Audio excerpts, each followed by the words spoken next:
السلام عليكم ورحمة الله وبركاته. أعزائي التلاميذ، مرحبا بكم في قناتي وقناتكم قناة فضاء تربية وتعليم. لأول مرة يزور قناتي ما تنسوش الضغط على زر الاشتراك وتفعيل الجرس ليصلكم كل ما هو جديد. أعزائي التلاميذ، السنة الخامسة ابتدائي وكذلك السنة الرابعة ابتدائي، هذا الدرس موجه لكم إلى الفئتين، السنة الرابعة والسنة الخامسة على العموم. إذن هو درس la phrase affirmative et la phrase négative. La phrase affirmative et la phrase négative. شو معناتها الجملة affirmative et négative؟ affirmative يعني جملة عادية، جملة عادية يعني تنتهي بنقطة. ولا phrase négative هي الجملة المنفية كي ننفاها. إذن لدينا مثال elle marche vite. عندي sujet اللي هو ضمير، عندي verbe، عندي adjectif. elle marche vite تمشي بسرعة. هذا من المثال من درس تاع الغزالة اللي كنت قريته. phrase affirmative جملة عادية تنتهي بنقطة. elle حابة ننفاها أنا واش نستخدم؟ عندي في النفي نستخدم ne و plus، عندي نستخدم ne والبا، وكذلك نستخدم ne والغيان. ne rien, ne plus, ne pas. إذن نمشيو بالجملة. إذن elle marche vite حابة ننفاها أنا ما تمشيش بسرعة يعني تمشي ببطء. وش نضيف؟ sujet يبقى في بلاصتو، بعد السوجي مباشرة نحط ne. وكي يكون الفعل يبدأ بان فويال نحط ان ونحط accent ونحط الفعل تاعي ان ان apostrophe والفعل تاعي كي يكون يبدا سوف كي يبدا بفويال. لكن ما بداليش بفويال بدا بكونسون عادي جدا نحط النو، ما نحذفش هذا. اذا السوجي يبقى كما هو، النو تسبق الفعل ومن بعد يليها الفعل ومن بعد تليها الكلمه الاخرى تاع النفي اللي هي بلو ولا با ولا غيان. ويني غيان ايسي. نبداو نقراو. elle ne marche plus vite ما تقدرش تمشي بسرعة. elle ne marche plus vite. إذن sujet verbe adjectif. النو تتحط قبل الفعل، البلو ولا البا ولا غيان تتحط بعد الفعل. نشوفوا مثال رقم 2. j'ai mangé une orange. phrase affirmative أكلت تفاحة. كي نسألك أنا نقولك est-ce que tu as mangé une orange؟ انت حاب تنفيلي تقول لي لا ما كليتش، واش تقول لي je n'ai pas mangé une orange. je n'ai pas mangé une orange معناتها ما كليتش برتقاله، عفوا مش تفاحه، برتقاله. اذا هنا عندي فعل بدا بان فويال، نحذف الاو تاع نو ونحط apostrophe تصبح لي ما نقدرش نقول je ne ai pas mangé une orange. non, je dis je n'ai pas mangé une orange. phrase négative. إذن قلنا نقولوا je n'ai pas mangé une orange. phrase négative.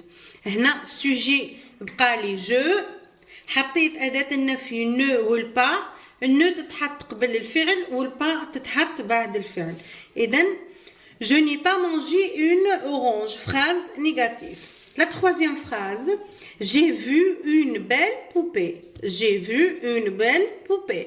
شاهدت دمية جميلة. حب نطرح السؤال باش ننفي. لكي أنفي أطرح السؤال qu'est-ce que tu as عفوا هنا غلط. qu'est-ce que tu as vu هنا qu'est-ce que tu as acheté. j'ai acheté هنا نحطو، ساعات نكون نسرع في الكتابة ما نركزش نغلط. j'ai acheté une belle poupée. هنا نطرح أنا السؤال qu'est-ce que tu as acheté. qu'est-ce que tu as acheté. أنت ولا أنتي رايح تنفي تقول لي ما شريتش. je n'ai rien acheté. je n'ai rien acheté. هنا هذا passé composé. سنة الخامسة قريتوه، تلاميذ سنة الخامسة يقراوه في سنة الخامسة. j'ai acheté le participe passé عفوا l'auxiliaire être avoir plus le participe passé d'un verbe conjugué. هذا j'ai acheté, le verbe acheter plus l'auxiliaire avoir. هنا باش ننفيو نحطو جو اللي هو sujet pronom personnel singulier je نحطو نو تيري تاع النفي والغيان نو غيان ولا نو با ولا نو بلو نحطوها نحصروا بيناتهم لوكسيليير والبارتيسيباسي يجي من بعد.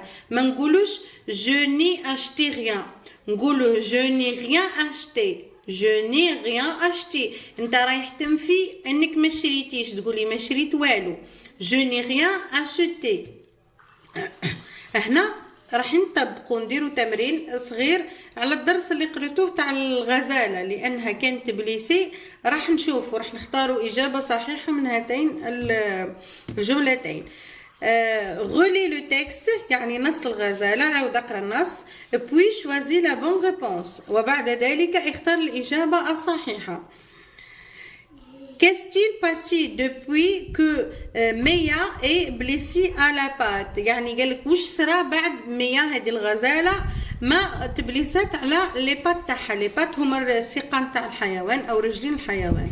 إذن بالنسبة للإنسان نقولوا لي بي، بالنسبة للحيوان نقولوا لي بات. لي بات. راح نختار واحدة من الزوز. Elle ne boit plus vite ولا elle ne marche plus vite.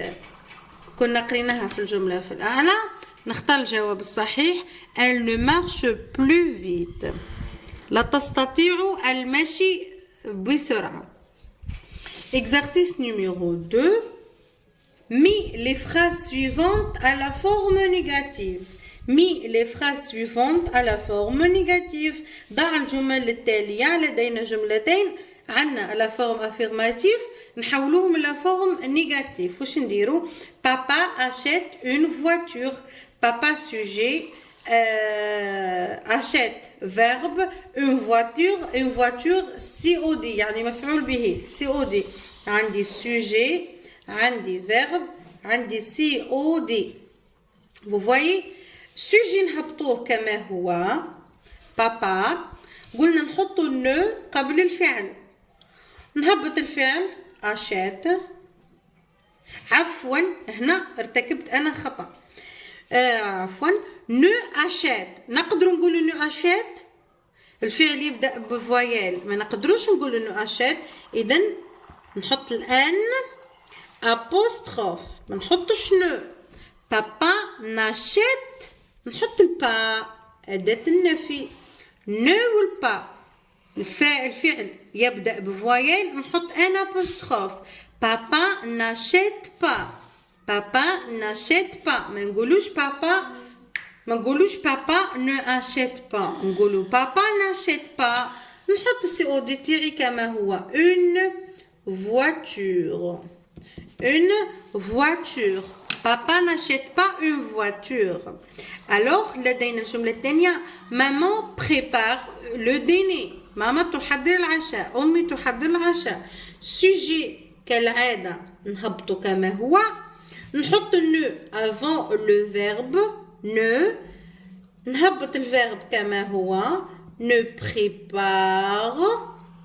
je mets pas تاعي أداة النفي نو والبا حسب الجمل وحسب المطلوب. كي يقولك حط لي نو با ولا نو بلو ولا نو ريان.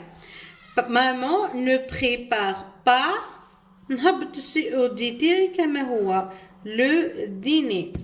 هنا الفعل تاعي بدا بكونسون نحط عادي نو. كون كان فويال كيما هذا نحط ان ابوستروف. مفهوم؟ مامون نو بريبار با لو ديني. هنا ولات لي جمله فراز نيجاتيف على فورم نيجاتيف. هنا فراز افيرماتيف فراز نيجاتيف. هنا فراز افيرماتيف فراز نيجاتيف.